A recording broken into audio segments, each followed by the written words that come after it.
ರಾಮಚಂದ್ರನನ್ನು ನನ್ನೊಡನೆ ಕಳುಹಿಸಿಕೊಟ್ಟು ಯಾಗವು ನಿರ್ವಿಘ್ನವಾಗಿ ನೆರವೇರಲು ಕಾರಣಕರ್ತನಾಗು. ಮುನೀಂದ್ರ, ರಾಮನಿನ್ನೂ ಚಿಕ್ಕವನು. ಅವನಿಗೆ ಯುದ್ಧ ಮಾಡಿದ ಅನುಭವವಿಲ್ಲ. ಅದರಲ್ಲೂ ಮಹಾಮಾಯಾವಿಗಳಾದ ರಾಕ್ಷಸರೊಂದಿಗೆ ಯುದ್ಧ ಮಾಡುವ ಕಲ್ಪನೆ ಕೂಡ ಅವನಿಗಿಲ್ಲ. ಆದ್ದರಿಂದ ನಾನೇ ರಾಮನನ್ನು ನನ್ನೊಡನೆ ಕಳುಹಿಸುವುದಿಲ್ಲ ಎಂದು ಬೇರೆ ಬೇರೆ ರೀತಿಯಲ್ಲಿ ಹೇಳುವ ಬದಲು, ರಘುವಂಶದವನಾಗಿ ಯಾವ ವಿಶ್ವಾಮಿತ್ರನಿಗೆ ನಿನ್ನ ಹಿರಿಯ ರಾಜ ಕೊಟ್ಟ ಮಾತಿನಂತೆ ನಡೆಯುವ ಕಾರಣಕ್ಕೆ ರಾಜ್ಯವನ್ನು ತೊರೆದು ಪತ್ನಿಯನ್ನು ವಿಕ್ರಯಿಸಿದನೋ ಅಂತಹ ಹರಿಶ್ಚಂದ್ರ ಮಹಾರಾಜನ ಸಿಂಹಾಸನದಲ್ಲಿ ಕುಳಿತು ಕೊಟ್ಟ ಮಾತನ್ನು ನೆರವೇರಿಸಲಾರೆ ಎಂದು ನೇರವಾಗಿ ಹೇಳಿಬಿಡು.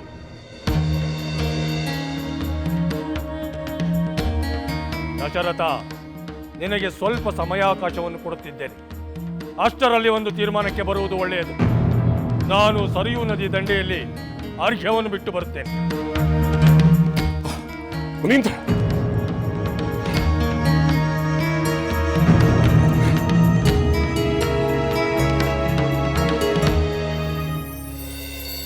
ಆದಿತ್ಯ ಸವಿತಾ ಸೂರ್ಯ ಖಗಃ ಪುಷಾ ಗಭಸ್ತಿಮಾನ್ ಸುವರ್ಣ ಸದೃಶೋ ಭಾನುಃ ಸ್ವರ್ಣರೇಖಾ ದಿವಾಕರಃ ಹಿರಣ್ಯಗರ್ಭಃ ಶಿಶಿರಸ್ತಪನೋ ಭಾಸ್ಕರೋ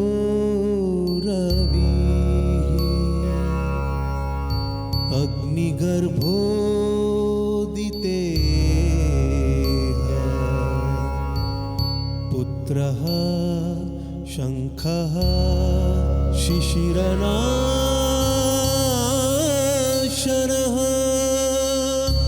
हरितश्वः.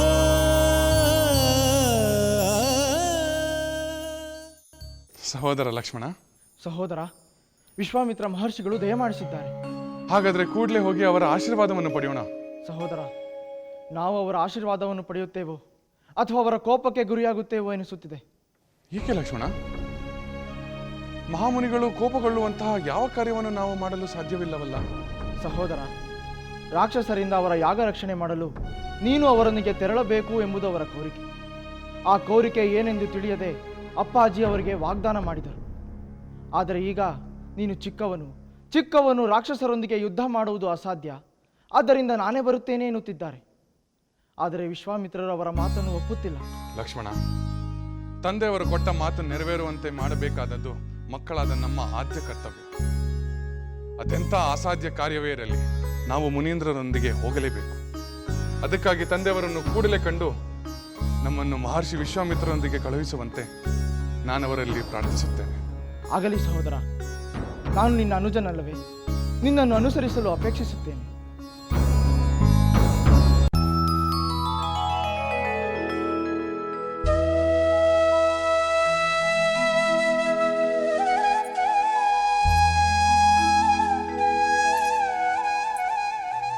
ಗಿಣಿ ಜೋಡಿಯೇ, ನಿಮಗೆ ಈ ಹಣ್ಣು ಇಷ್ಟವಾಯಿತೆ? ಇಷ್ಟವಾಗಿದೆ ರಾಜಕುಮಾರಿ. ನೀವು ಮನುಷ್ಯರಿಗಿಂತ ಹೆಚ್ಚಿನ ನೀತಿ ನಿಯಮಗಳನ್ನು ಪಾಲಿಸುವಿರಿ. ನಿಮ್ಮನ್ನು ನಾವು ಪಂಜರದಲ್ಲಿ ಇಡದೇ ಇದ್ದರೂ ಹಾರಿ ಹೋಗುವ ಪ್ರಯತ್ನವೂ ಮಾಡಲಿಲ್ಲ. ರಾಜಕುಮಾರಿ, ನಾವು ಎಂದಿಗೂ ಕೊಟ್ಟ ಮಾತನ್ನು ತಪ್ಪುವುದಿಲ್ಲ. ನಾವು ನಿಮ್ಮ ಆತಿಥ್ಯ ಸ್ವೀಕರಿಸಿ ನಿಮ್ಮ ಒಪ್ಪಿಗೆ ಪಡೆಯದೆ ಹಾರಿ ಹೋಗುವ ತಪ್ಪನ್ನು ಮಾಡುವುದಿಲ್ಲ. ಇದು ರಾಜಸ್ಥಾನ. ನಿಮ್ಮ ತಂದೆ ಜನಕ ಮಹಾರಾಜ ಮಹಾ ಪರಾಕ್ರಮಶಾಲಿ. ನಾವೇನಾದರೂ ನಮ್ಮ ಇಷ್ಟ ಬಂದಂತೆ ಹಾರಿ ಹೋದರೆ ರಾಜಭಟರಿಂದ ಹಿಡಿಸಿ ತರುವುದು ಕ್ಷತ್ರಿಯರಿಗೆ ಕಷ್ಟವಲ್ಲ. ನಮ್ಮನ್ನು ಶಿಕ್ಷಿಸುವುದರಲ್ಲಿ ಆಶ್ಚರ್ಯವೇ ಇಲ್ಲ. ಅಯ್ಯೋ, ನಿಮ್ಮಂಥ ಮುದ್ದಾದ ಗಿಳಿಗಳು ಶಿಕ್ಷೆಗೆ ಒಳಗಾಗುವ ಕಲ್ಪನೆಯೂ ಕೂಡ ನಾನು ಮಾಡಿಕೊಳ್ಳಲು ಸಾಧ್ಯವಾಗುತ್ತಿಲ್ಲ. ನಿಮಗೆ ಎಂದಿಗೂ ಯಾರಿಂದಲೂ ಒಂದು ಚಿಕ್ಕ ಶಿಕ್ಷೆಯೂ ಆಗದಿರಲಿ ಎಂದು ನಾನು ಬಯಸುತ್ತೇನೆ. ನೀವು ಇಲ್ಲೇ ಇದ್ದು ಬಿಡಿ. ನಿಮಗೆ ಯಾರಿಂದಲೂ ತೊಂದರೆ ಆಗದ ಹಾಗೆ ನಾನು ನೋಡಿಕೊಳ್ಳುತ್ತೇನೆ. ಇಲ್ಲ, ನಾವು ಇಲ್ಲಿ ಇರುವುದಿಲ್ಲ. ದಯಮಾಡಿ ನಮಗೆ ಅಪ್ಪಣೆ ಕೊಡಿ. ನಾವು ಇಲ್ಲಿಂದ ಮತ್ತೆ ಆಶ್ರಮಕ್ಕೆ ಹೋಗುತ್ತೇವೆ. ನಮ್ಮನ್ನು ಕಳಿಸಿಕೊಡಿ. ಗಿಳಿಜೋಡಿ, ವಾಲ್ಮೀಕಿ ಮಹರ್ಷಿಯವರು ಹೇಳುವ ಕಥೆಯನ್ನು ಹೇಳಿ ನಂತರ ಹೋಗಿ. ಈಗಲೇ ನಾವು ಆ ಕಥೆಯನ್ನು ಹೇಳುತ್ತೇವೆ.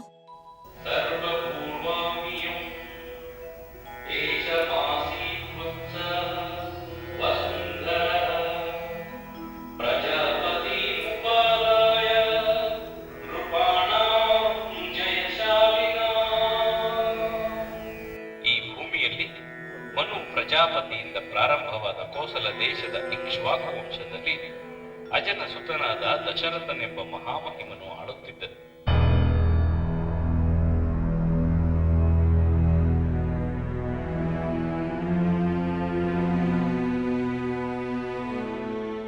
ಅಪ್ಪಾಜಿ, ನಮಸ್ಕರಿಸುತ್ತೇವೆ.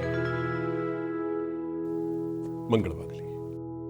ರಾಮ, ಲಕ್ಷ್ಮಣ, ನೀವು ಕೆಲ ಕಾಲ ಕೋಸಲ ದೇಶದಲ್ಲಿರುವುದು ಒಳಿತು ಎಂದು ನನಗನಿಸುತ್ತಿದೆ.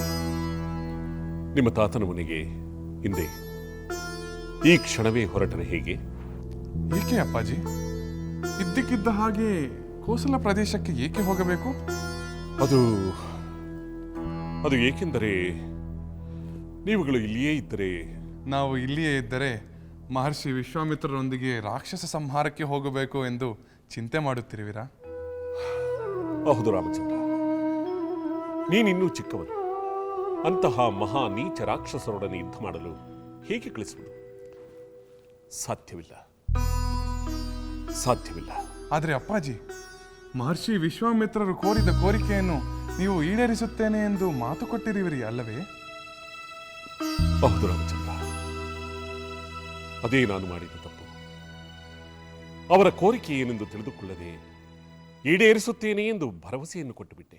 ಅಪ್ಪಾಜಿ, ನೀವು ಕೊಟ್ಟ ಮಾತು ಉಳಿಯಲೇಬೇಕು. ರಘುವಂಶದ ರಾಜರೆಂದು ಕೊಟ್ಟ ಮಾತು ತಪ್ಪುವುದಿಲ್ಲ ಎಂಬ ಕೀರ್ತಿ ಉಳಿಯಲೇಬೇಕು. ನೀವು ಕೊಟ್ಟ ಮಾತು ನೆರವೇರಲಿ ಎಂದು ನಾನು ಸಂತೋಷದಿಂದ ಯಜ್ಞರಕ್ಷಣೆಗೆ ಹೋಗಲು ಸಿದ್ಧನಿದ್ದೇನೆ. ಅಪ್ಪಾಜಿ, ನಾನು ಕೂಡ ಸಹೋದರನೊಂದಿಗೆ ಹೋಗಲು ಇಚ್ಛಿಸುತ್ತೇನೆ. ಬೇಡಿ ಮಕ್ಕಳೇ, ಬೇಡಿ. ಹಲವಾರು ವರ್ಷಗಳ ಕಾಲ ಮಕ್ಕಳಿಲ್ಲದೆ ಪರಿತಪಿಸಿ ಸಂಕಟಪಟ್ಟು ಕೊರಗಿ ಯಜ್ಞ ಯಾಗಾದಿಗಳನ್ನು ಮಾಡಿ ಪಡೆದ ವರಪುತ್ರರು ನೀವುಗಳು. ನಿಮ್ಮನ್ನು ಅಂತಹ ಅಪಾಯಕಾರಿ ಕಾರ್ಯಕ್ಕೆ ನಾನು ಕಳುಹಿಸಲು ಸಾಧ್ಯವಿಲ್ಲ. ರಾಮಚಂದ್ರ, ನೀನು ನನ್ನ ಹಿರಿಯ ಪುತ್ರ, ಈ ರಾಜ್ಯದ ಮುಂದಿನ ಉತ್ತರಾಧಿಕಾರಿ, ನಮ್ಮ ವಂಶವನ್ನು ಬೆಳಗಬೇಕಾದವನು. ಇಂತಹ ಸಮಯದಲ್ಲಿ ಇಷ್ಟು ಚಿಕ್ಕ ವಯಸ್ಸಿನಲ್ಲಿ ನಿನ್ನನ್ನು ಆ ರಾಕ್ಷಸರೊಡನೆ ಹೋರಾಡಲು ಕಳಿಸಿ ನಿನ್ನ ಬರುವಿಕೆಯನ್ನೇ ಕಾಯುತ್ತಾ, ನಿನ್ನ ಯೋಗಕ್ಷೇಮಕ್ಕೋಸ್ಕರ ಹಂಬಲಿಸುತ್ತಾ, ಆತಂಕದಿಂದ ಬೆಂಕಿಯ ಕೆಂಡದ ಮೇಲೆ ನಿಂತಂತೆ ಕಾಯುವುದು ನನ್ನಿಂದ ಸಾಧ್ಯವಿಲ್ಲ. ಕಳುಹಿಸಲಾರೆ.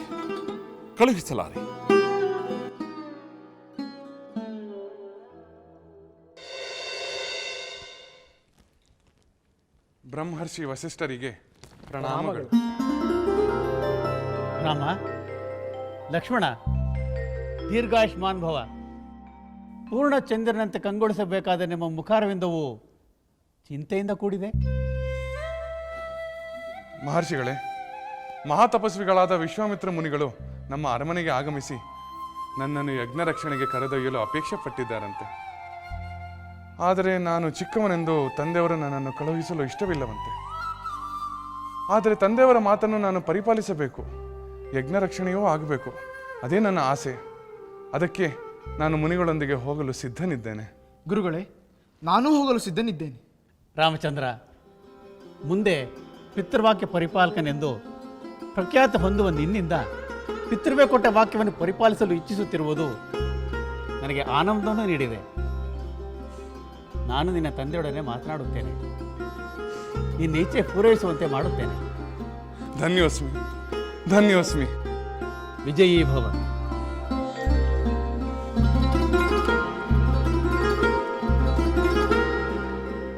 ಮಹರ್ಷಿ ವಿಶ್ವಾಮಿತ್ರರೇ, ತಾವು ನಡೆಸುವ ಯಜ್ಞದ ರಕ್ಷಣೆಗಾಗಿ ನಮ್ಮ ಮೇಲೆ ವಿಶ್ವಾಸವಿಟ್ಟು ಇಲ್ಲಿಯವರೆಗೂ ಆಗಮಿಸಿ ತಮ್ಮ ಕೋರಿಕೆಯನ್ನು ನಮ್ಮಲ್ಲಿ ಹೇಳಿದ್ದಕ್ಕಾಗಿ ನಾವು ತಮ್ಮಲ್ಲಿ ಗೌರವಪೂರ್ವಕವಾದ ವಂದನೆಯನ್ನು ಸಲ್ಲಿಸುತ್ತಿದ್ದೇವೆ.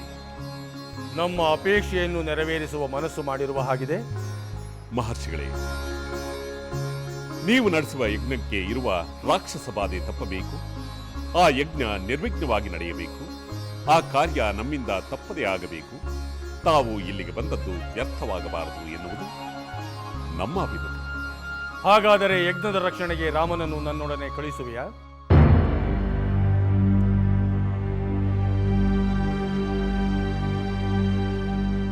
ತಮ್ಮಲ್ಲಿ ಕೈ ಮುಗಿದು ಅತ್ಯಂತ ವಿನಯದಿಂದ ಕೇಳಿಕೊಳ್ಳುತ್ತಿದ್ದೇನೆ. ತಮ್ಮ ಯಜ್ಞದ ರಕ್ಷಣೆ ಖಂಡಿತ ಆಗುತ್ತದೆ. ಆದರೆ ಮಹರ್ಷಿಗಳೇ, ನನ್ನ ರಾಮ ಇನ್ನೂ 16 ವರ್ಷಗಳೂ ತುಂಬದ ಬಾಲಕ. ಅವನಿಗೆ ರಾಕ್ಷಸರೊಡನೆ ಹೋರಾಡುವ ಯೋಗ್ಯತೆ ಇದೆ ಎಂದು ನಾನು ಹೇಗೆ ನಂಬಲಿ? ಅಂದರೆ ರಾಮನನ್ನು ಕಳುಹಿಸುವುದಿಲ್ಲವೇ? ಮಹರ್ಷಿಗಳೇ, ರಾಮನನ್ನು ಕಳುಹಿಸಲಾಗದ ಮಾತ್ರಕ್ಕೆ ಯಜ್ಞದ ರಕ್ಷಣೆಯಾಗಲಾರದು ಎಂದು ಭಾವಿಸಬೇಡಿ. ನನ್ನಲ್ಲಿ ಒಂದು ಅಕ್ಷೋಹಿಣಿ ಸೈನ್ಯವಿದೆ. ಆ ಸೈನ್ಯದೊಡನೆ ನಾನೇ ಬಂದು ರಾಕ್ಷಸರೊಡನೆ ಯುದ್ಧ ಮಾಡುತ್ತೇನೆ. ನನ್ನ ಸೇನಾಧಿಪತಿಗಳು ಶೂರರು, ಅಸ್ತ್ರ ವಿಶಾರದರು, ರಾಕ್ಷಸರೊಡನೆ ಹೋರಾಡಲು ಸಮರ್ಥರೂ ಆಗಿದ್ದಾರೆ. ರಾಮನನ್ನು ಕಳುಹಿಸು ಎಂದು ವಿನಂತಿಸಿದರೆ ನೀನು ಸೇನೆಯನ್ನು ಕಳಿಸುವ ಬಗ್ಗೆ ಮಾತನಾಡುತ್ತಿರುವೆಯಲ್ಲ. ಮಹರ್ಷಿಗಳೇ, ನಾನು ಬರಿಯ ಸೈನ್ಯವನ್ನು ಮಾತ್ರ ಕಳುಹಿಸುತ್ತಿಲ್ಲ. ನಾನೇ ಧನುಷ್ಪಾಣಿಯಾಗಿ ಯಜ್ಞ ರಕ್ಷಣಾರ್ಥಿಯಾಗಿ ಬರುತ್ತಿದ್ದೇನೆ. ಸೈನ್ಯದ ಮುಂದಾಳಾಗಿ ನಿಂತು ಎಲ್ಲಿಯವರೆಗೂ ನನ್ನ ಪ್ರಾಣಪಕ್ಷಿ ಇರುತ್ತದೆಯೋ ಅಲ್ಲಿಯವರೆಗೂ ಯಜ್ಞಕ್ಕೆ ವಿಘ್ನ ಉಂಟು ಮಾಡುವ ರಾಕ್ಷಸರೊಡನೆ ಎಡೆಬಿಡದೆ ಹೋರಾಡುತ್ತೇನೆ. ಮುನಿಪುಂಗವರೇ, ನನ್ನಿಂದ ನಿಮ್ಮ ವ್ರತಾನುಷ್ಠಾನವಾಗುತ್ತದೆ. ಇದರಲ್ಲಿ ಯಾವ ಸಂಶಯವೂ ಬೇಡ. ಯಾಗದ ರಕ್ಷಣೆಯನ್ನು ನೀನು ಮಾಡುವುದರ ಕುರಿತು ಯೋಚಿಸಿದ್ದರೆ ಅದು ಸಂಶಯ ಮಾತ್ರ. ನಾನು ಯೋಚಿಸಿದ್ದು ರಾಮನ ಕುರಿತಾಗಿ. ರಾಮನ ಮೇಲೆ ನಿನಗೆ ಸಂಶಯವೇಕೆ ಮಹಾರಾಜ? ರಾಮನ ಸ್ವರೂಪವೇನೆಂಬುದು ನಮಗೆ ತಿಳಿದಿದೆ, ವಸಿಷ್ಠರಿಗೂ ತಿಳಿದಿದೆ. ವಸಿಷ್ಠರೊಡನೆ ಸಮಾಲೋಚಿಸು ಎಂದು ನಿನಗೆ ತಿಳಿಸಿದ್ದೆ. ಆದರೆ ನೀನು ಯಾರೊಡನೆಯೂ ಸಮಾಲೋಚಿಸದೆ ಕೇವಲ ನಿನ್ನ ನಿರ್ಧಾರವನ್ನು ತಿಳಿಸುತ್ತಿರುವ ಹಾಗಿದೆ. ಮಹರ್ಷಿಗಳೇ, ತಾವು ಹೇಳುತ್ತಿರುವ ಮಾತು ಸತ್ಯ.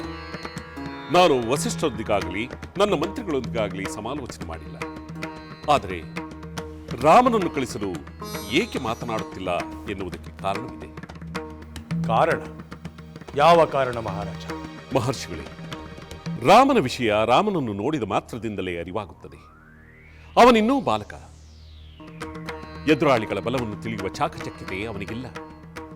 ಅವನ ಧನುರ್ವಿದ್ಯಾಭ್ಯಾಸ ಇನ್ನೂ ಪೂರ್ಣವಾಗಿಲ್ಲ. ಮಹಾಸ್ತ್ರಗಳ ಉಪದೇಶ ತಿಳಿಯದೇ ಇರುವುದರಿಂದ ಅಸ್ತ್ರಗಳ ಬಲವೂ ಇರುವುದಿಲ್ಲ.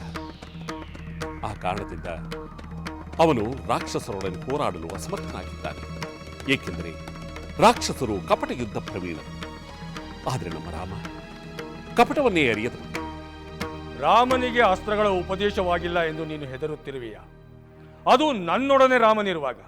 ಮಹರ್ಷಿಗಳೇ, ನೀವೇ ರಾಮನಿಗೆ ಅಸ್ತ್ರಗಳನ್ನು ಉಪದೇಶಿಸಿ ಸಂರಕ್ಷಿಸುವುದಾಗಿ ಹೇಳಿದರೂ ಕೂಡ ನಾನು ರಾಮನನ್ನು ಬಿಟ್ಟು ಕ್ಷಣ ಮಾತ್ರವೂ ಜೀವಿಸಲು ಇಚ್ಛಿಸುವುದಿಲ್ಲ. ಒಂದು ಕಾರಣಕ್ಕೆ ರಾಮನನ್ನು ಕರೆದೊಯ್ಯುವುದು ಯುಕ್ತವಲ್ಲ ಎಂದು ನನಗನಿಸುತ್ತದೆ. ಹಾಗೊಮ್ಮೆ ನೀವು ಕರೆದೊಯ್ಯುವುದೇ ಆದರೆ ಚತುರಂಗ ಬಲದೊಡನೆ ನಾನೂ ಬರುತ್ತೇನೆ. ರಾಮನನ್ನು ಕಂಡರೆ ಏಕೆಷ್ಟು ಮಮತೆ ಎಂದು ನೀವು ಕೇಳಬಹುದು. ಮಹರ್ಷಿಗಳೇ, ಅನೇಕ ವರ್ಷಗಳ ಕಾಲ ಮಕ್ಕಳಿಲ್ಲದೆ ವ್ರತಾನುಷ್ಠಾನ ಮಾಡಿ ಯಜ್ಞ ಯಾಗಾದಿಗಳನ್ನು ಮಾಡಿ ಅವನನ್ನು ಪಡೆದಿದ್ದೇನೆ. 4 ಮಕ್ಕಳಿರುವರಲ್ಲ, ಅದರಲ್ಲಿ ರಾಮನನ್ನು ಕಳಿಸಬದಲ್ಲ ಎಂದು ನೀವು ಕೇಳಬಹುದು. 4 ಮಕ್ಕಳಲ್ಲಿ ರಾಮನೇ ನನಗೆ ಪ್ರಿಯವಾದವನು. ಏಕೆಂದರೆ ಅವನು ಜ್ಯೇಷ್ಠ ಪುತ್ರ, ಧರ್ಮರಕ್ಷಕ. ಮಹಾರಾಜ, ಇಷ್ಟೆಲ್ಲ ಹೇಳುವ ಬದಲು ನಿಮ್ಮ ಯಾಗದ ರಕ್ಷಣೆ ನನ್ನಿಂದ ಸಾಧ್ಯವಿಲ್ಲ ಎಂಬ ಮಾತನ್ನು ಹೇಳಬಹುದಿತ್ತಲ್ಲ. ಮಹರ್ಷಿಗಳೇ, ನನ್ನ ಮನದಾಳದ ಮಾತುಗಳನ್ನು ಹೇಳುತ್ತಿದ್ದೇನೆ. ತಮ್ಮಂತಹ ಮಹಾತ್ಮರ ಮುಂದೆ ಮನಸ್ಸಿನಲ್ಲೊಂದು ಮಾತಿನಲ್ಲೊಂದು ಆಡಲು ಸಾಧ್ಯ. ರಾವಣನ ಎದುರಾಗಲಿ, ಅವನಿಂದ ಪ್ರೇರಿತರಾದ ಮಾರೀಚ ಸುಬಾಹುವಿನ ಎದುರಾಗಲಿ ನಾನು ಯುದ್ಧ ಮಾಡಲು ಅಶಕ್ತನಾಗಿದ್ದೇನೆ. ಬಹಳ ವರ್ಷಗಳ ನಂತರ ಪುತ್ರ ಸಂತಾನ ಪ್ರಾಪ್ತಿಯಾದ ನನಗೆ ನೀವೇ ಗುರುಗಳು, ಪರದೈವವೂ ಆಗಿವೆ. ಮಹಾತ್ಮರೇ, ಬಾಲರಾಮನ ಮೇಲೆ ಕರುಣೆ ಮಾಡಿ ಮಹಾನ್. ದೇವದಾನವ ಕಿನ್ನರ ಕಿಂಪುರುಷರೇ ರಾವಣನ ಮುಂದೆ ಯುದ್ಧಕ್ಕೆ ನಿಲ್ಲಲು ಅಸಮರ್ಥರಾಗಿರುವಾಗ ಸಾಮಾನ್ಯ ಎಕ್ಕಶ್ಚಿತ್ ಮಾನವರು ಅಂತಹ ಮಹಾನ್ ರಾವಣನನ್ನು ಗೆಲ್ಲುವುದು ಸಾಧ್ಯವೇ? ನಾನೇ ಸ್ವಯಂ ಮಕ್ಕಳೊಂದಿಗೆ ಬಂದರು, ನನ್ನ ಸೈನ್ಯದೊಡನೆ ಬಂದರು. ನಾನು ಮಾರೀಚ ಸುಬಾಹುವನ್ನು ಗೆಲ್ಲುವುದು ಸಾಧ್ಯವಿಲ್ಲ. ಯಾರೊಡನೆ ಯಾವ ವಿಷಯವನ್ನು ಚರ್ಚಿಸುತ್ತಿದ್ದೇನೆ ಎಂಬ ಅರಿವಿದೆಯೇ ಮಹಾರಾಜ? ನಮ್ಮಂತಹ ಮಹಾತ್ಮರ ಮುಂದೆ ಮನಸ್ಸಿನಲ್ಲೊಂದು ಮಾತಿನಲ್ಲೊಂದು ಆಡಲು ಸಾಧ್ಯವಿಲ್ಲ. ರಾವಣನ ಎದುರಾಗಲಿ, ಅವನಿಂದ ಪ್ರೇರಿತರಾದ ಮಾರೀಚ ಸುಬಾಹುವಿನ ಎದುರಾಗಲಿ ನಾನು ಯುದ್ಧ ಮಾಡಲು ಅಶಕ್ತನಾಗಿದ್ದೇನೆ.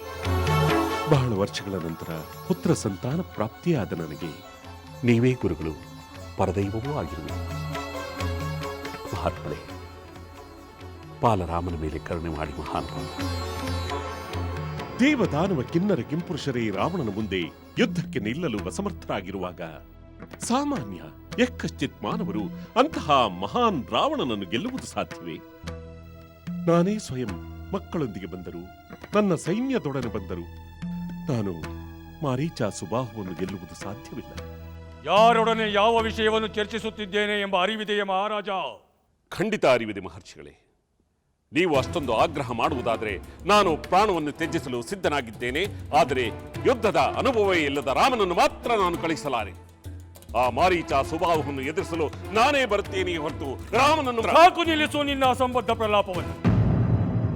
ನಾವು ಕೇಳಿದಾಗ ಯಾವ ಕಾರ್ಯವನ್ನಾದರೂ ನೆರವೇರಿಸಿಕೊಡುತ್ತೇನೆ ಎಂಬ ವಾಗ್ದಾನವನ್ನು ನೀಡಿ ಈಗ ಆ ಪ್ರತಿಜ್ಞೆಯನ್ನು ಪರಿತ್ಯಜಿಸಲು ಯೋಚಿಸುತ್ತಿರುವ ನಿನ್ನ ನಡೆ ನುಡಿ ರಘುವಂಶಕ್ಕೆ ಉಚಿತವಾದುದಲ್ಲ. ಈ ಮಹಾ ವಚನಭಂಗದಿಂದ ನೀನು ಮಹಾ ಕಳಂಕಕ್ಕೆ ಗುರಿಯಾಗುತ್ತೀಯ, ಮಹಾ ಅಪಯಶಸ್ಸಿಗೂ ಗುರಿಯಾಗುತ್ತೀಯ. ಸತ್ಯಸಂಧರ ವಂಶದಲ್ಲಿ ಸುಳ್ಳು ದೊರೆಯೊಬ್ಬ ಹುಟ್ಟಿದ ಎಂಬ ಅಪಖ್ಯಾತಿಗೂ ಗುರಿಯಾಗುತ್ತೀಯೆ. ಮಹಾರಾಜ, ಈ ವಚನಭಂಗದ ಖ್ಯಾತಿ ನಿನ್ನನ್ನು ನಿರಂತರವಾಗಿ ಕಾಡುತ್ತಿರುತ್ತದೆ. ಹರಿಶ್ಚಂದ್ರ ಭಗೀರಥರು ಜನಿಸಿದ ವಂಶದಲ್ಲೇ ಜನಿಸಿದ ನೀನು ಅವರ ಸೂರ್ಯ ಸದೃಶ ಖ್ಯಾತಿಗೆ ಗ್ರಹಣ ಹಿಡಿಸಿರುವೆ. ನಾನಿನ್ನು ಬರುತ್ತೇನೆ. ಬ್ರಹ್ಮರ್ಷಿ ವಿಶ್ವಾಮಿತ್ರರೇ, ಸಾವಧಾನ ಸಾವಧಾನ. ಬ್ರಹ್ಮರ್ಷಿ ವಸಿಷ್ಠರು, ಅನಂತ ವಂದನೆಗಳು. ಮಹರ್ಷಿಗಳೇ, ಪ್ರಣಾಮ. ತಮಗೂ ಪ್ರಣಾಮಗಳು. ಆಯುಷ್ಮಾನ್ ಭವ. ವಿಶ್ವಾಮಿತ್ರ ಮುನಿವರ್ಯರೇ, ತಾವು ದಯಮಾಡಿ ಕೋಪ ಮಾಡಿಕೊಳ್ಳಬಾರದು. ತಾವು ಕೋಪ ಮಾಡಿಕೊಂಡರೆ ಈ ಲೋಕಕ್ಕೆ ದೊಡ್ಡ ಅನರ್ಥವಾಗುವುದು. ತಾವು ಅಸಮಾಧಾನಗೊಂಡು ಇಲ್ಲಿಂದ ತೆರಳಿದರೆ ಈ ವಂಶಕ್ಕೆ, ಈ ರಾಜ್ಯಕ್ಕೆ ಶುಭವಾಗುವುದಿಲ್ಲ. ದಶರಥ ಮಹಾರಾಜನು ಪುತ್ರ ವ್ಯಾಮೋಹದಿಂದ, ಅಜ್ಞಾನದಿಂದ ಈ ರೀತಿ ಮಾತುಗಳನ್ನು ಆಡುತ್ತಿರುವನು. ನಾವು ಅವನಿಗೆ ತಿಳುವಳಿಕೆಯನ್ನು ಹೇಳುತ್ತೇವೆ. ದಯಮಾಡಿ ದಶರಥನಾಡಿದ ಮಾತುಗಳನ್ನು ತಾವು ನಮ್ಮ ಮನಸ್ಸಿಗೆ ತೆಗೆದುಕೊಳ್ಳದೆ ಕೆಲವು ಕಾಲ ಇಲ್ಲಿರುವ ಕೃಪೆ ಮಾಡಬೇಕು. ನಾವು ದಶರಥನೊಂದಿಗೆ ಮಾತನಾಡುತ್ತೇವೆ. ತಾವು ಇಲ್ಲಿಂದ ರಾಮನನ್ನು ಕರೆದೊಯ್ಯಲು ಸಾಧ್ಯವಾಗುವುದು. ಆಗಬಹುದು. ತಾವು ಮಹಾಜ್ಞಾನಿಗಳು. ತಮ್ಮ ಮಾತನ್ನ ಈ ವಿಶ್ವಾಮಿತ್ರ ನಿರಾಕರಿಸುವುದಿಲ್ಲ. ನಾವು ಕೆಲವು ಕಾಲ ಕಾಯಲು ಸಿದ್ಧರಿದ್ದೇವೆ. ಬರುತ್ತೇವೆ.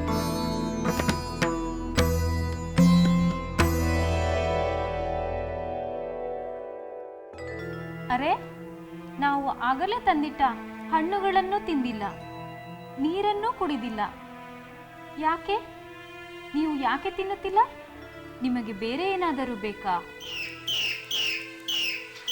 ಅಯ್ಯೋ ದೇವ್ರೆ, ನೀವು ಹೀಗೆ ಉಪವಾಸ ಮಾಡಿದರೆ ಅಲ್ಲಿ ರಾಜಕುಮಾರಿ ಸೀತಾದೇವಿ ಉಪವಾಸ ಮಾಡ್ತಾಳಷ್ಟೆ. ತಾಳಿ, ಈಗಲೇ ಹೋಗಿ ನಾವು ರಾಜಕುಮಾರಿಯನ್ನು ಕರೆತರುತ್ತೇವೆ.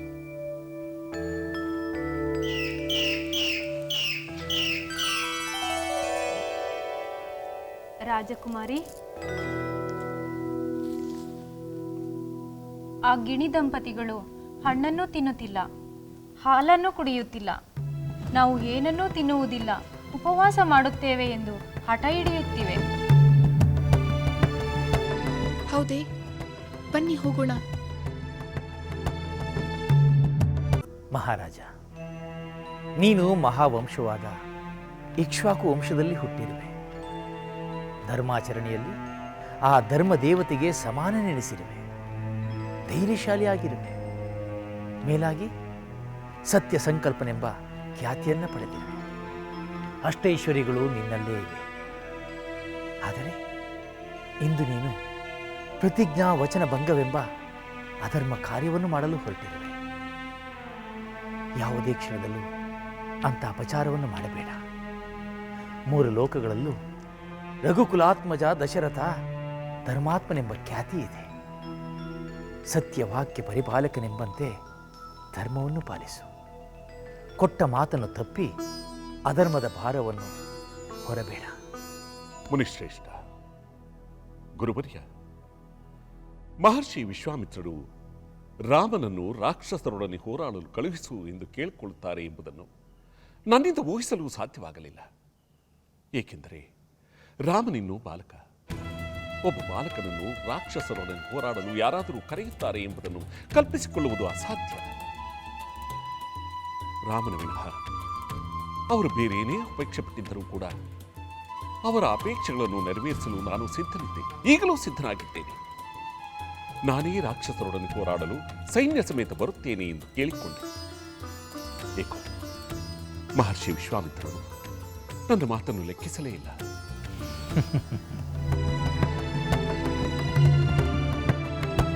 ಕಿವಿಗಳೇ, ನೀವು ಏಕೆ ಹಣ್ಣನ್ನು ತಿನ್ನುತ್ತಿಲ್ಲ? ನಿಮಗೆ ಈ ಹಣ್ಣುಗಳು ಇಷ್ಟವಾಗದಿದ್ದರೆ ಹೇಳಿ. ನಿಮಗೆ ಇಷ್ಟವಾದ ಹಣ್ಣು ಬೇರೆ ಎಲ್ಲೇ ಇದ್ದರೂ ನಾನು ನಿಮಗೆ ತರಿಸಿಕೊಡುತ್ತೇನೆ.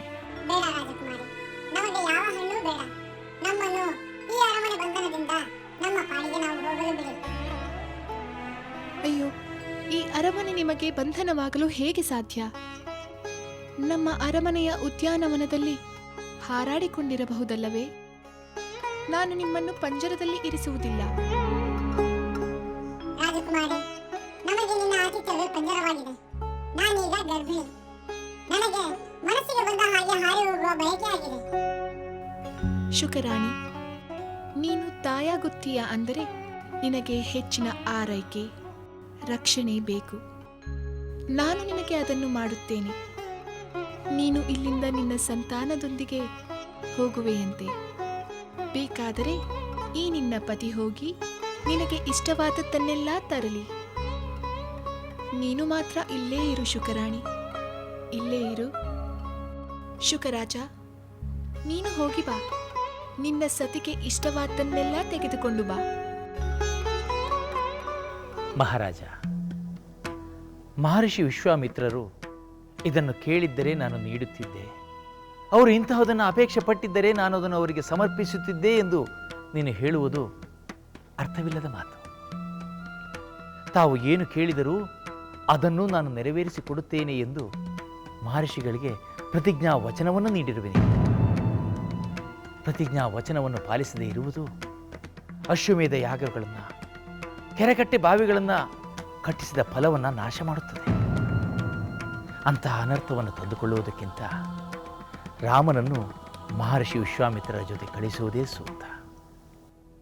ಬ್ರಹ್ಮರ್ಷಿಗಳೇ, ಅಸ್ತ್ರವಿದ್ಯೆಯನ್ನೇ ತಿಳಿಯದ ರಾಮನನ್ನು ನಾನು ಯಾವ ಧೈರ್ಯದ ಮೇಲೆ ರಾಕ್ಷಸರೊಡನೆ ಹೋರಾಡಲು ಕಳುಹಿಸಲಿ? ಮಹಾರಾಜ ದಶರಥ, ರಾಮನಿಗೆ ಅಸ್ತ್ರವಿದ್ಯೆ ತಿಳಿದಿರಲಿ ತಿಳಿಯದೇ ಇರಲಿ, ಕೌಶಿಕ ಪುತ್ರನಾದ ವಿಶ್ವಾಮಿತ್ರ ಮಹರ್ಷಿಯಿಂದ ರಕ್ಷಿಸಲ್ಪಡುವ ರಾಮನನ್ನು ಯಾವ ರಾಕ್ಷಸರು ಮುಟ್ಟಲಾರರು. ಸುತ್ತಲೂ ಅಗ್ನಿಚಕ್ರ ಉರಿಯುತ್ತಿರಲು ಮಧ್ಯದಲ್ಲಿರುವ ಅಮೃತವನ್ನು ಯಾರೂ ಮುಟ್ಟಲು ಹೇಗೆ ಸಾಧ್ಯವಿಲ್ಲವೋ ಹಾಗೆ ವಿಶ್ವಾಮಿತ್ರರ ನಡುವೆ ಇರೋ ರಾಮನನ್ನು ಯಾವ ರಾಕ್ಷಸರು ಏನೂ ಮಾಡಲಾರರು. ದಶರಥ, ವಿಶ್ವಾಮಿತ್ರರನ್ನು ಒಬ್ಬ ಸಾಮಾನ್ಯ ತಪಸ್ವಿ ಎಂದು ನೀನು ತಿಳಿಯಬೇಡ. ಅವರು ಸಶರೀರಿಯಾದ ಧರ್ಮ ದೇವತೆ ಎಂದು ತಿಳಿ. ಮಹರ್ಷಿ ವಿಶ್ವಾಮಿತ್ರರು ವಿದ್ಯೆಯಲ್ಲೂ ಅಧಿಕ, ಬಲದಲ್ಲೂ ಅಧಿಕ. ಅವರು ನಾನಾ ವಿಧವಾದ ಅಸ್ತ್ರಶಸ್ತ್ರಗಳನ್ನು ಬಲ್ಲವರು. ಮಹರ್ಷಿ ವಿಶ್ವಾಮಿತ್ರರ ಮಹಿಮೆಯನ್ನು ಬಹುಶಃ ನಾವು ತಿಳಿದಷ್ಟು ಬೇರೆ ಯಾರೂ ತಿಳಿದಿರಲ್ಲ. ಯಕ್ಷ ಕಿನ್ನರ ಕಿಂಪುರುಷ ಗಂಧರ್ವರು ಕೂಡ ತಿಳಿದಿಲ್ಲ. ದೇವತೆಗಳಾಗಲಿ, ದೇವದಾನವ ಗಂಧರ್ವರಾಗಲಿ, ಯಕ್ಷ ಕಿನ್ನರ ಕಿಂಪುರುಷರಾಗಲಿ ಮಹರ್ಷಿ ವಿಶ್ವಾಮಿತ್ರರಷ್ಟು ಅಸ್ತ್ರಶಸ್ತ್ರ ವಿದ್ಯೆಗಳನ್ನು ತಿಳಿದಿಲ್ಲ. ಏಕೆಂದರೆ ಮಹರ್ಷಿ ವಿಶ್ವಾಮಿತ್ರನಿಗೆ ಸ್ವತಃ ಪರಮೇಶ್ವರನೇ ಅಸ್ತ್ರವಿದ್ಯೆಯನ್ನು ಅನುಗ್ರಹಿಸಿದ್ದಾನೆ.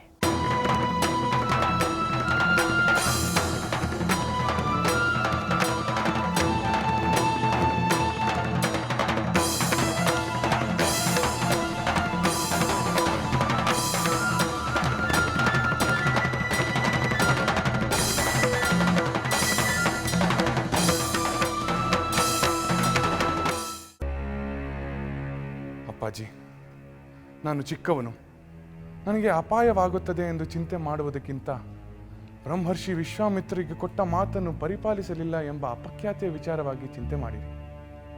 ಇದು ರಘುವಂಶರ ಕುಲಕ್ಕೆ ಕಳಂಕವನ್ನು ಉಂಟು ಮಾಡುವುದು ಅಲ್ಲವೇ?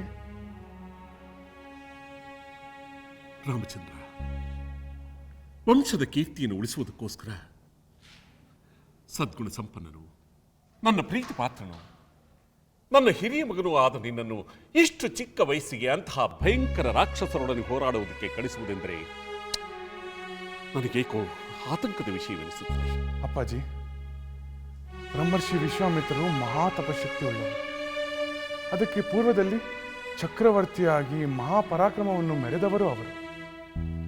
ನಮ್ಮನ್ನು ಅವರ ಸಂಗಡ ಕರೆದುಕೊಂಡು ಹೋದರೆ ನಮಗೆ ಯಾವ ಚಿಂತೆಯನ್ನು ಬರುವುದಿಲ್ಲ. ಆ ರಾಕ್ಷಸರನ್ನು ನಿರ್ಬಂಧಿಸಿದ ಕೀರ್ತಿಯು ನಮಗೆ ಬರುವಂತೆ ಕೃಪೆ ಮಾಡುತ್ತಾರೆ. ಈಗ ತಾನೇ ಬ್ರಹ್ಮರ್ಷಿ ವಸಿಷ್ಠರು ಕೂಡ ನಿನ್ನನ್ನು ಮಹರ್ಷಿ ವಿಶ್ವಾಮಿತ್ರರೊಂದಿಗೆ ಕಳಿಸುವಂತೆ ಸಲಹೆ ಮಾಡಿದರು. ಆದರೆ ಅನುಮಾನಿಸಬೇಡಿ ಅಪ್ಪಾಜಿ, ನನಗೆ ಯಾವ ಅಪಾಯವೂ ಆಗುವುದಿಲ್ಲ. ಕೊಟ್ಟ ವಚನವನ್ನು ಎತ್ತಿ ಹಿಡಿಯುವ ಕೀರ್ತಿ ನಮ್ಮಿಂದಾಗಲಿ ಎಂದು ಹರಸಿ. ಅಪ್ಪಾಜಿ, ದಯಮಾಡಿ ನನ್ನನ್ನು ಕಳುಹಿಸಿಕೊಡಿ. ಅವರಿಗೆ ಕೊಟ್ಟ ಮಾತನ್ನು ಪರಿಪಾಲಿಸಿದ ಕೀರ್ತಿ ನಿಮ್ಮದಾಗಲಿ. ಹಾಗೆಯೇ ಆಗಲಿ ರಾಮಚಂದ್ರ. ನಿನ್ನ ಇಚ್ಛೆಯಂತೆ, ಕುಲಗುರು ಬ್ರಹ್ಮರ್ಷಿ ವಸಿಷ್ಠರ ಸಲಹೆಯಂತೆ ನಿನ್ನನ್ನು ಮಹರ್ಷಿ ವಿಶ್ವಾಮಿತ್ರನೊಂದಿಗೆ ಕಳುಹಿಸಿಕೊಡುತ್ತೇನೆ. ಅಪ್ಪಾಜಿ, ಸಹೋದರನೊಂದಿಗೆ ಹೋಗಲು ನನಗೆ ಅಪ್ಪಣೆಯನ್ನು ಕೊಡಿ. ಅವರ ಸಹಭಾಗಿಯಾಗಲು ನನಗೆ ಆನಂದವಾಗುತ್ತದೆ. ಏನು, ನೀನು ರಾಮನೊಂದಿಗೆ ಹೋಗುವೆಯಾ? ಹೌದು ಅಪ್ಪಾಜಿ. ಸಹೋದರನ ಪ್ರತಿ ನಡೆ ನುಡಿ ನನಗೆ ಆದರ್ಶ. ನಾನು ಎಂದೆಂದಿಗೂ ಅವನೊಡನೆ ಇರಲು ಇಚ್ಛಿಸುತ್ತೇನೆ. ದಯಮಾಡಿ ನಮ್ಮನ್ನು ಕಳುಹಿಸಿಕೊಡಿ. ಲಕ್ಷ್ಮಣ, ನಿನ್ನ ಮಾತುಗಳು ನನಗೆ ಸಮಾಧಾನವನ್ನು ತಂದಿವೆ. ಮುಂದೆಯೂ ಕೂಡ ನೀವಿಬ್ಬರೂ ಒಂದಾಗಿದ್ದು ಕೀರ್ತಿಶಾಲಿಗಳಾಗಿರಿ. ಆಗಲಿ, ರಾಮನೊಂದಿಗೆ ನೀನು ಹೊರಡು. ಮಹರ್ಷಿಗಳಿಗೆ ಪ್ರಣಾಮಗಳು. ದಶರಥ ಮಹಾರಾಜ, ನಾವು ಯಾಗಸ್ಥಳಕ್ಕೆ ತೆರಳಬೇಕಾಗಿದೆ. ತಮ್ಮ ಅಭಿಪ್ರಾಯವನ್ನು ಅರುಹಿದರೆ. ಮಹರ್ಷಿಗಳೇ, ತಾವು ನಡೆಸುವ ಯಜ್ಞದ ರಕ್ಷಣೆಗಾಗಿ ರಾಮನೊಂದಿಗೆ ಲಕ್ಷ್ಮಣನನ್ನು ಕಲಿಸಿಕೊಡಲು ನಿರ್ಧಾರ ಮಾಡಿದ್ದೇನೆ. ಬಹಳ ಸಂತೋಷ. ಮುನೀಂದ್ರರಿಗೆ ನಮೋ ನಮಃ. ಆಯುಷ್ಮಾನ್ ಭವ. ಮಹಾತ್ಮರಾದ ತಾವು ಮಾಡುವ ಯಾಗಕ್ಕೆ ಕಿಂಚಿತ್ ಸೇವೆ ಮಾಡುವ ಅವಕಾಶವನ್ನು ಕರುಣಿಸಿದ್ದಕ್ಕೆ ನಾವು ನಿಮಗೆ ಕೃತಜ್ಞರಾಗಿದ್ದೇವೆ ಮುನಿವರ್ಯ. ಕೀರ್ತಿಶಾಲಿಗಳಾಗಿ. ರಾಮಚಂದ್ರ, ನೀನು ತಂದೆಯ ಮಾತನ್ನು ನೆರವೇರಿಸುವುದೇ ಅಲ್ಲದೆ ತಂದೆಯು ವಚನಭ್ರಷ್ಟನಾಗದಂತೆ ನಡೆದುಕೊಂಡ ಸದ್ಗುಣಿ ಎಂದು ಈಗ ಸಾಬೀತಾಗಿದೆ. ದಶರಥ ಮಹಾರಾಜ, ರಾಮ ಲಕ್ಷ್ಮಣರು ನಮ್ಮೊಡನೆ ಬಂದ ಮೇಲೆ ದುರ್ಜನರಿಗೆ ಅಶುಭಗಳು ಬೆನ್ನೇರುತ್ತವೆ, ಶುಭ ಕಾರ್ಯರು ಸಜ್ಜನರನ್ನು ಆಹ್ವಾನಿಸುತ್ತವೆ. ರಾಮ ಲಕ್ಷ್ಮಣ, ಮಾತೆಯರ ಆಶೀರ್ವಾದ ಪಡೆದು ನನ್ನೊಡನೆ ಹೊರಡಲು ಸಿದ್ಧರಾಗಿ. ಆಗಲಿ ಮುನಿ.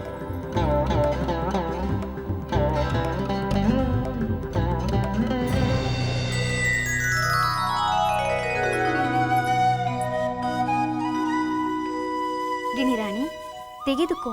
ನಿನಗೆಂದು ರಾಜಕುಮಾರಿ ವಿಶೇಷವಾದ ಹಣ್ಣುಗಳನ್ನು ಕಳುಹಿಸಿದ್ದಾಳೆ. ಹಣ್ಣನ್ನು ಕಳಿಸುವ ಬದಲು ನಿನ್ನ ರಾಜಕುಮಾರಿಗೆ ಹೇಳುವ ಒಂದಷ್ಟು ವಿಷಯವನ್ನು ಕಳಿಸಲು. ನಮ್ಮ ರಾಜಕುಮಾರಿ ನಿನ್ನನ್ನು ಎಷ್ಟೊಂದು ಪ್ರೇಮದಿಂದ ನೋಡಿಕೊಳ್ಳುತ್ತಾಳೆ. ನಿನಗೋಸ್ಕರ ಸುರಲೋಕದ ಅಮೃತವನ್ನೂ ತರಿಸುತ್ತಾಳೆ. ಹೀಗಿರುವಾಗ ನೀನೇಕೆ ಉಪವಾಸ ಮಾಡುತ್ತಿರುವೆ? ಹೌದು, ನನಗೆ ಒಂಟಿಯಾಗಿ ಪತಿಯಿಂದ ದೂರ ಇರುವುದಕ್ಕಿಂತ ಸಾಯುವುದೇ ಮೇಲು. ಈ ಮಾತನ್ನು ನಿನ್ನ ರಾಜಕುಮಾರಿಗೆ ಹೇಳು. ನಾನು ಯಾವ ಹಣ್ಣನ್ನು ತಿನ್ನುವುದಿಲ್ಲ, ಬದುಕುವುದೂ ಇಲ್ಲ. ಸರಿ ಸರಿ, ನೀನು ನಮ್ಮ ಮಾತು ಕೇಳುವುದಿಲ್ಲ. ನಾವು ರಾಜಕುಮಾರಿ ಸೀತೆಯನ್ನೇ ಕರೆತರುತ್ತೇವೆ.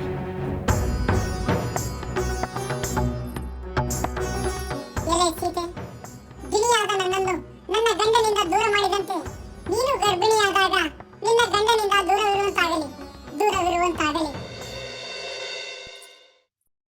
ರಾಮಚಂದ್ರ, ನಿಮ್ಮ ತಂದೆಗೆ ಆಗುತ್ತಿರುವ ಆತಂಕವೇ ನನಗೂ ಆಗುತ್ತಿದೆ. ಆ ರಾಕ್ಷಸರ ಸಂಹಾರಕ್ಕಾಗಿ ಕಳಿಸಲು ಕಷ್ಟ ಆಗುತ್ತಿದೆ. ಅಮ್ಮ, ನಮ್ಮ ಪರಾಕ್ರಮವನ್ನು ಪ್ರದರ್ಶಿಸಲು ವಿಶ್ವಾಮಿತ್ರರೇ ನಮಗೆ ಈ ಅವಕಾಶವನ್ನು ಒದಗಿಸಿಕೊಟ್ಟಿದ್ದಾರೆ. ನಮಗೆ ಯಾವ ಅಪಾಯವೂ ಆಗುವುದಿಲ್ಲ, ನಮಗೆ ಉಪಕಾರವೇ ಆಗುತ್ತದೆ. ರಾಮಚಂದ್ರ, ನೀನಿನ್ನು ಚಿಕ್ಕವನು, ಹಲವಾರು ಯುದ್ಧಗಳನ್ನು ಆಡಿಕೊಂಡವನಲ್ಲ. ಇನ್ನು ಲಕ್ಷ್ಮಣ ನಿನಗಿಂತ ಚಿಕ್ಕವನು. ನೀವಿಬ್ಬರು ಇಂಥ ಸಾಹಸ ಮಾಡಲೇಬೇಕಿತ್ತೆ. ಅಮ್ಮ, ಚಿಕ್ಕ ವಯಸ್ಸಿನಲ್ಲಿಯೇ ದೊಡ್ಡ ಸಾಹಸಗಳನ್ನು ಮಾಡಿದರೆ ಮಾತ್ರ ನಾವು ಕೀರ್ತಿಶಾಲಿಗಳಾಗುತ್ತೇವೆ. ನೀವು ಕೀರ್ತಿಶಾಲಿಗಳಾಗಿ ಬರುವುದು ಸಂತೋಷ ತರುವಂಥ ವಿಚಾರವೇ. ಆದರೂ ಮೊದಲ ಬಾರಿಗೆ ಆ ರಾಕ್ಷಸರ ವಿರುದ್ಧ ಯುದ್ಧ ಮಾಡುವುದು ನಮಗೆ ಯಾಕೋ ಆತಂಕ ಉಂಟಾಗುತ್ತಿದೆ. ಕೌಸಲ್ಯ, ಸುಮಿತ್ರ, ಈ ಆತಂಕಗಳಿಗೆಲ್ಲ ನಮ್ಮ ಕುಲಗುರುಗಳಾದ ವಸಿಷ್ಠ ಮಹಾಮುನಿಗಳಿಂದ ಸೂಕ್ತ ಸಮಾಧಾನ ದೊರೆತಿದೆ. ಇನ್ನು ಈ ವಿಷಯಗಳ ಬಗ್ಗೆ ಆತಂಕ ಪಡುವುದರಲ್ಲಿ ಅರ್ಥವಿಲ್ಲ. ಹೌದಮ್ಮ, ಈಗಷ್ಟೇ ತಂದೆಯವರು ತಮ್ಮ ಆತಂಕವನ್ನು ಕಳೆದುಕೊಂಡು ನಮಗೆ ಆಶೀರ್ವದಿಸಿದ್ದಾರೆ. ಇದನ್ನು ತಾವು ಅನುಸರಿಸಿ ನಮಗೆ ಆಶೀರ್ವದಿಸಿ ನಮ್ಮನ್ನು ಕಳುಹಿಸಿಕೊಡಿ. ನಮಗೆ ಶುಭ ಉಂಟಾಗುತ್ತದೆ ಎಂದು ಮುನೀಂದ್ರರೇ ಹೇಳಿದ್ದಾರೆ. ಮಹರ್ಷಿಗಳು ಹೇಳಿದಂತೆ ಆಗಲಿ. ಹೋಗಿ ಬನ್ನಿ, ಜಯಶೀಲರಾಗಿ ಬನ್ನಿ.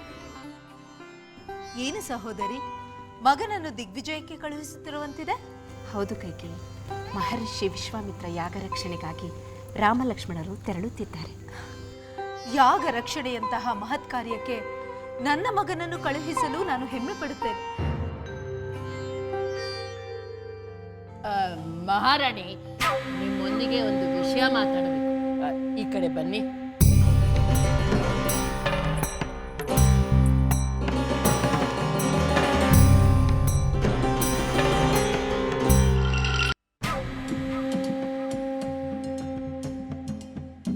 ಮಂಥರೆ, ನನ್ನನ್ನು ಇಲ್ಲಿಗೇಕೆ ಕರೆತಂದೆ? ಮಹಾರಾಣಿ, ಯಾವುದೇ ಕಾರಣಕ್ಕೂ ಭರತನನ್ನು ವಿಶ್ವಾಮಿತ್ರರ ಜೊತೆ ಕಳಿಸಿಕೊಡಲು ಒಪ್ಪಿಕೊಳ್ಳಬೇಡಿ. ಏಕೆ ಒಪ್ಪಿಕೊಳ್ಳಬಾರದು? ಮಹಾರಾಣಿ, ರಾಮಚಂದ್ರನನ್ನು ಕಳಿಸಿಕೊಡಲು ಸ್ವತಃ ವಿಶ್ವಾಮಿತ್ರರೇ ಕೇಳಿದ್ದಾರೆ. ಇನ್ನು ಸುಮಿತ್ರೆಗೆ ಲಕ್ಷ್ಮಣ, ಶತ್ರುಘ್ನ ಇಬ್ಬರು ಮಕ್ಕಳು. ಅವರಲ್ಲಿ ಒಬ್ಬನು ವಿಶ್ವಾಮಿತ್ರರ ಜೊತೆ ಹೋಗುತ್ತಿದ್ದಾನೆ. ನಿಮಗೆ ಭರತ ಒಬ್ಬನೇ ಮಗ.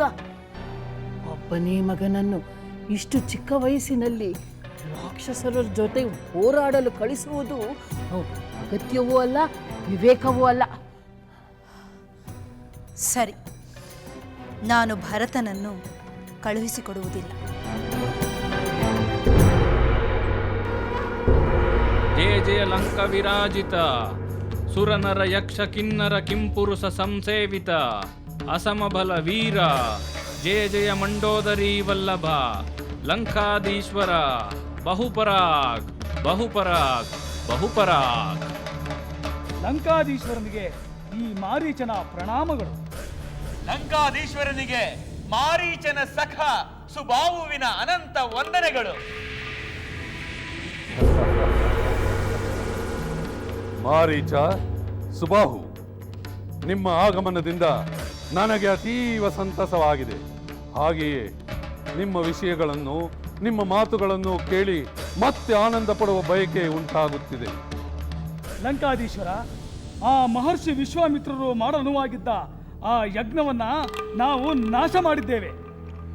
ಯಜ್ಞಕುಂಡವನ್ನು ರಕ್ತಾಭಿಷೇಕದಿಂದ ಅಪವಿತ್ರಗೊಳಿಸಿದೆವು. ಕೊನೆಗೆ ವಿಶ್ವಾಮಿತ್ರರು ನಮ್ಮನ್ನು ಶಿಕ್ಷಿಸುವಷ್ಟು ಕೋಪವನ್ನೂ ಪ್ರದರ್ಶಿಸದೆ ಯಜ್ಞ ರಕ್ಷಣೆಗೆ ಯಾರನ್ನಾದರೂ ಕರೆತರುತ್ತೇನೆ ಎಂದು ಅಯೋಧ್ಯೆ ದಿಕ್ಕಿಗೆ ಹೋದರು. ಭಲೆ ಮಾರೀಚ, ಭಲೆ ಸುಬಾಹು, ನೀವು ವಿಶ್ವಾಮಿತ್ರನ ಯಜ್ಞವನ್ನು ನಾಶಪಡಿಸಿದರೂ ಆ ಮುನಿಯು ನಿಮಗೆ ಶಪಿಸಲಿಲ್ಲವೆಂದರೆ ನಿಮಗೆ ಬೆಂಬಲವಾಗಿರುವ ನನ್ನ ಭಯ ಆ ಕೌಶಿಕ ಮುನಿಯನ್ನು ಕಾಡಿರಬೇಕು. ಇದನ್ನು ನೋಡಿಯಾದರೂ ಸಾಧಾರಣ ಋಷಿಗಳು ದೇವತೆಗಳ ಪ್ರೀತಿಗಾಗಿ ಮಾಡುವ ಯಜ್ಞವನ್ನು ನಿಲ್ಲಿಸಲಿ.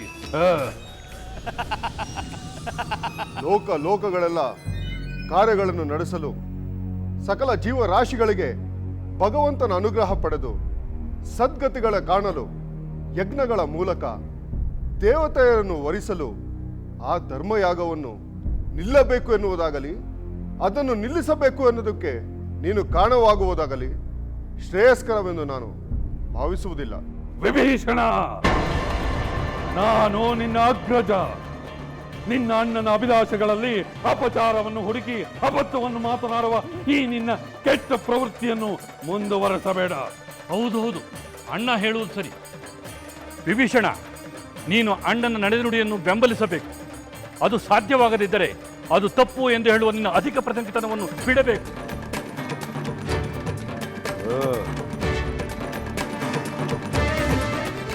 ಅಣ್ಣನಿಗೆ ಹೇಗೆ ಗೌರವ ಕೊಡಬೇಕೆಂಬುದನ್ನು ಕುಂಭಕರ್ಣನಿಂದ ಕಲಿ.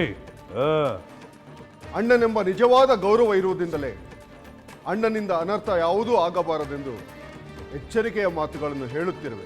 ಯಾವುದು ಅನರ್ಥ? ದೇವತೆಗಳಿಗೆ ಯಜ್ಞ ಮಾಡುವುದು ಅನರ್ಥ. ಇರುವ ವಯಸ್ಸಿನಲ್ಲಿ ಸುಖ ಪಡುವುದನ್ನು ಬಿಟ್ಟು ಆ ಬೆಂಕಿಯ ಮುಂದೆ ಕುಳಿತು ದ್ರವ್ಯಗಳನ್ನು ಸುಟ್ಟು ದೇವತೆಗಳನ್ನು ಮೆಚ್ಚಿಸುವುದು ಅನರ್ಥ. ದ್ರವ್ಯಗಳಿಂದ ದೇವತೆಗಳು ಸಂತೋಷ ಪಡುತ್ತಾರೆ, ಸಂತೋಷಪಟ್ಟು ತಮ್ಮ ಮೇಲೆ ಕೃಪೆ ತೋರುತ್ತಾರೆ ಎಂದು ಕಷ್ಟಪಡುವ ಜನಗಳಿಗೆ ಜೀವನದಲ್ಲಿ ಹೇಗೆ ಸಂತೋಷವಾಗಿರಬೇಕೆಂಬುದನ್ನು ನಾನು ಹೇಳಿಕೊಡುತ್ತೇನೆ.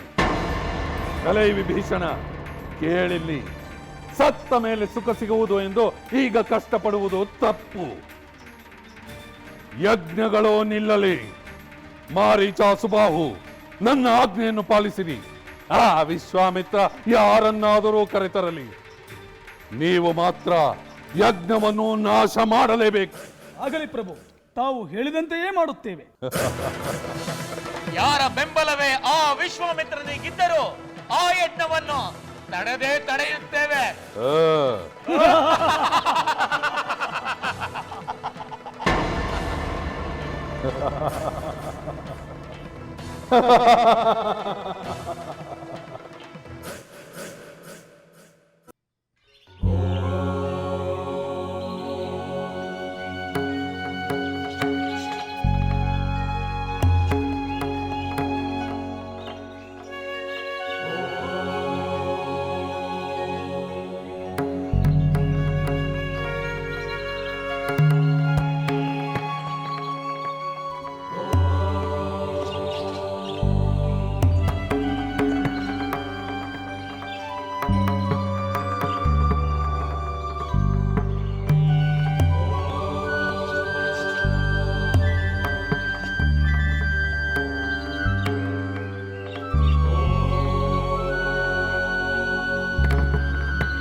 ಬ್ರಹ್ಮರ್ಷಿ, ನಮೋ ನಮಃ.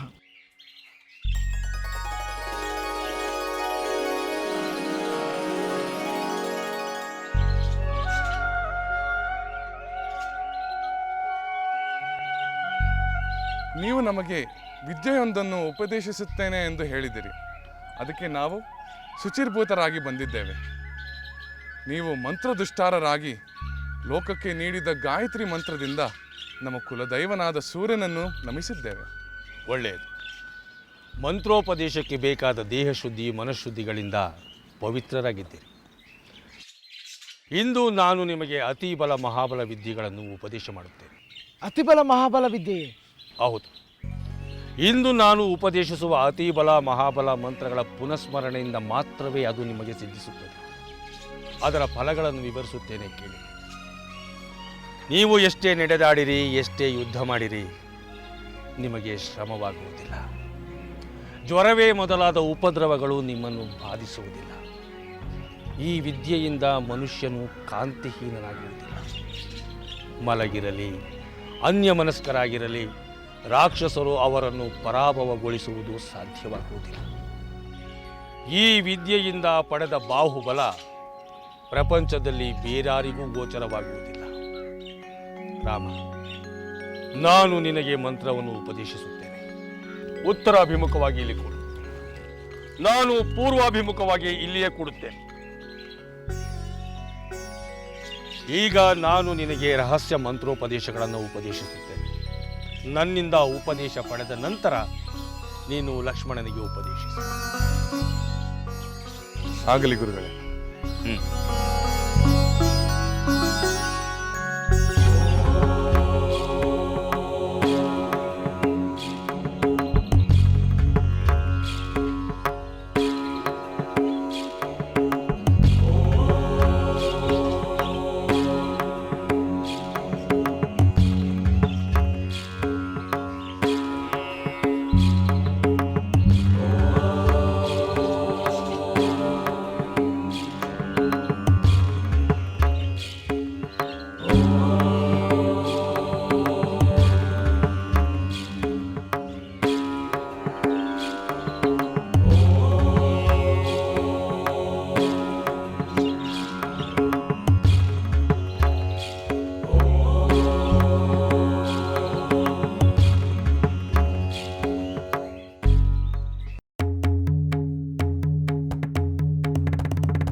ಸಹೋದರಿ, ಎಷ್ಟು ಚೆನ್ನಾಗಿ ಹೂಮಾಲೆಯನ್ನು ಕಟ್ಟುತ್ತಿರುವೆ.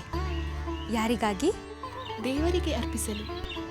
ಹಾಗಾದರೆ ನಾನು ಒಂದು ಹೂಮಾಲೆಯನ್ನು ಕಟ್ಟುವೆ. ಸಖಿ, ಆ ಬಳ್ಳಿಯಲ್ಲಿರುವ ಹೂಗಳನ್ನು ಕಿತ್ತು ತರುವೆಯಾ? ಆಗಲಿ ರಾಜಕುಮಾರಿ. ಊರ್ಮಿಳೆ, ದಾಸಿ ತಂದ ಹೂವನ್ನು ಕಟ್ಟಿ ಹೂಮಾಲೆ ಮಾಡಿ ದೇವರಿಗೆ ಅರ್ಪಿಸುವುದು ಮಧ್ಯಮ, ನೀನೇ ಹೋಗಿ ತರುವುದು ಉತ್ತಮ. ಅದಕ್ಕೇನಂತೆ, ಹಾಗೆ ಮಾಡುವೆ. ಸಖಿ, ನೀನು ಹೋಗಿ ಹೂಗಳನ್ನು ತರುವುದು ಬೇಡ, ನಾನೇ ಹೂಗಳನ್ನು ತಂದು ಕಟ್ಟುವೆ.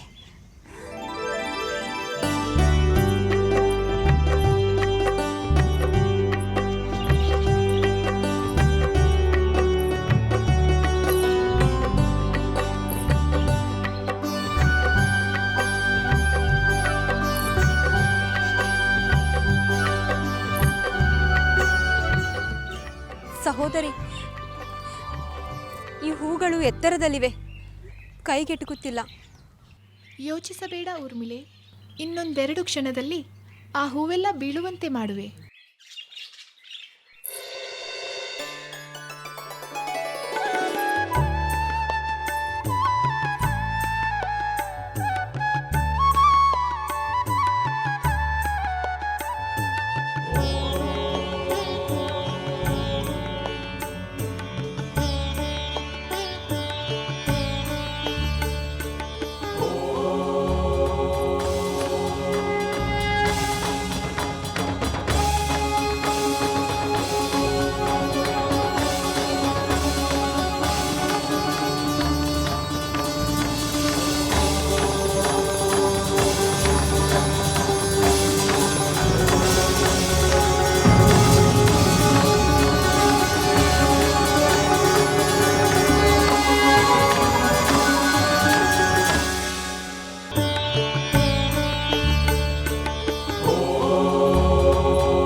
ಸಹೋದರಿ, ಇದೇನಿದು? ಈ ಧನುರ್ಬಾಣವನ್ನು ಏಕೆ ತಂದೆ? ಸಹೋದರಿ, ಈ ಮರಕ್ಕೆ ಹಬ್ಬಿರುವ ಬಳ್ಳಿಗಳ ಹೂಗಳನ್ನು ನಿನಗೆ ಕೀಳಲಾಗುತ್ತಿಲ್ಲವಲ್ಲ, ಅದಕ್ಕೆ ಈ ಧನುರ್ಬಾಣದಿಂದ ಏನು ಮಾಡುವೆ? ನಿನಗೆ ಈ ಹೂವುಗಳನ್ನು ಸಿಗುವಂತೆ ಮಾಡುತ್ತೇನೆ.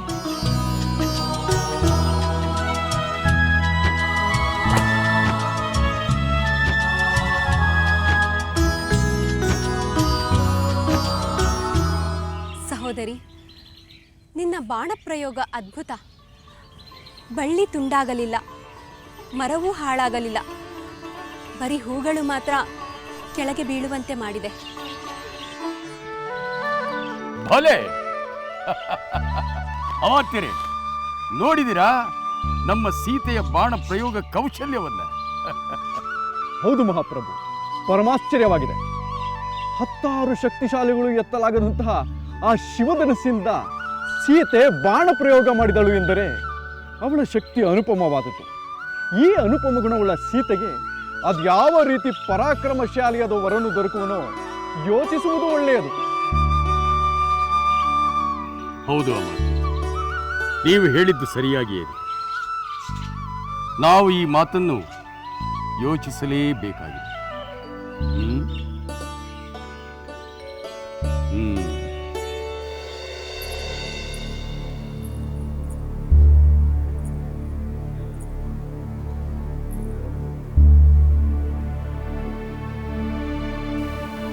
ಮಹಾಪ್ರಭು, ಆಗಿನಿಂದಲೂ ಏನನ್ನು ಯೋಚಿಸುತ್ತಿರುವಿರಿ? ದೇವಿ, ಇಂದು ನಾನು ಪರಮ ಅದ್ಭುತವೂ ಆಶ್ಚರ್ಯವೂ ಆದಂಥ ದೃಶ್ಯವನ್ನು ಕಂಡೆ. ಅದನ್ನೇ ಯೋಚಿಸುತ್ತಾ ಕುಳಿತೆ. ಹೌದೇ? ಅದೇನೆಂದು ನನಗೂ ಹೇಳುತ್ತೀರಾ? ಹೇಳಲೇಬೇಕು. ಇಂದು ನಮ್ಮ ರಾಜೋದ್ಯಾನದಲ್ಲಿ